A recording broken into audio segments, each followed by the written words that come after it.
আবারও পশ্চিম মেদিনীপুর জেলার দাঁতন ১ নম্বর ব্লক জুড়ে আনিকোলা অঞ্চলের বিভিন্ন গ্রামের বিভিন্ন এলাকায় বজ্র বিদ্যুৎ সহ বৃষ্টির কারণে চাষি ভাইদের মাথায় হাত। কোথাও ধান ভাসছে, আবার কোথাও ধানে জল চলে এসেছে এবং বিভিন্ন চাষি ভাইরা ক্ষতিগ্রস্ত এবং চাষিদের মাথায় হাত। কেউ আবার হাতে কেটে হাতে করে নিয়ে আসছেন সেই জমির আইলে। আজকের এই ভিডিওটি আপনারা সরাসরি দেখছেন আনিকোলা অঞ্চলের খড়িঝাঁপড়ি গ্রাম থেকে। আবারও যে কালকে ঝড় বৃষ্টি হয়েছিল বজ্র বিদ্যুৎ সহ, কতটা ক্ষতি হয়েছে আপনাদের? প্রচণ্ড ক্ষতি হয়েছে। এই যে পুরো মাঠে জল জমে আছে, ধান কাটছি তাও পাচ্ছি না, প্রচণ্ড ক্ষতি। আপনার নাম? লক্ষ্মীকান্ত বাড়ি? খড়িঝাঁপড়ি।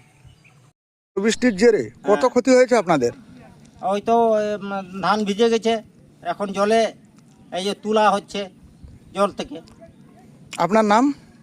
মতিলাল সরেন। বাড়ি? বাড়ি খড়িঝাপড়ি। এছাড়াও দাঁতনের বিভিন্ন এলাকায়, বিভিন্ন অঞ্চলে, বিভিন্ন গ্রামে বহু চাষি ভাইদের ক্ষতিগ্রস্ত। পরপর দুদিন ধরে যে কালবৈশাখীর বজ্র বিদ্যুৎ সহ যে ঝড়ো হাওয়া ও প্রচুর পরিমাণে বৃষ্টির কারণে প্রচুর চাষি ভাইয়ের মাথায় হাত। আপনারা সরাসরি ভিডিও দেখছেন দাঁতনের প্রাকৃতিক দৃশ্যের ফেসবুক চ্যানেলের মাধ্যমে। বিভিন্ন জায়গায় আজকে, সব জায়গায় না গিয়েও কিছু কিছু গ্রামে গিয়ে আজকে দেখে এলাম। এই মুহূর্তে কিন্তু প্রচুর পরিমাণে চাষি ভাইদের ক্ষতিগ্রস্ত। কাদের আবার ধানে জল চলে এসেছে, কোথাও আবার ধান ভাসছে, কোথাও আবার শুকানোর জায়গা নেই।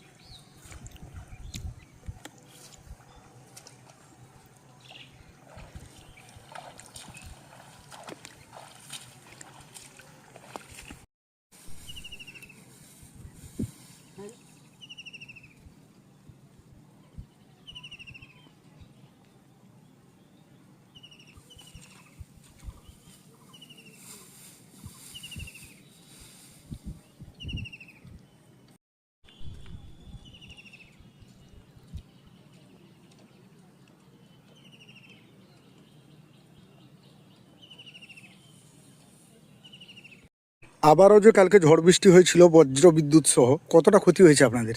প্রচণ্ড ক্ষতি হয়েছে। এই যে পুরো মাঠে জল জমে আছে, ধান কাটছি তাও পাচ্ছি না, প্রচণ্ড ক্ষতি। আপনার নাম? লক্ষ্মীকান্ত বাড়ি? খড়িঝাঁপড়ি।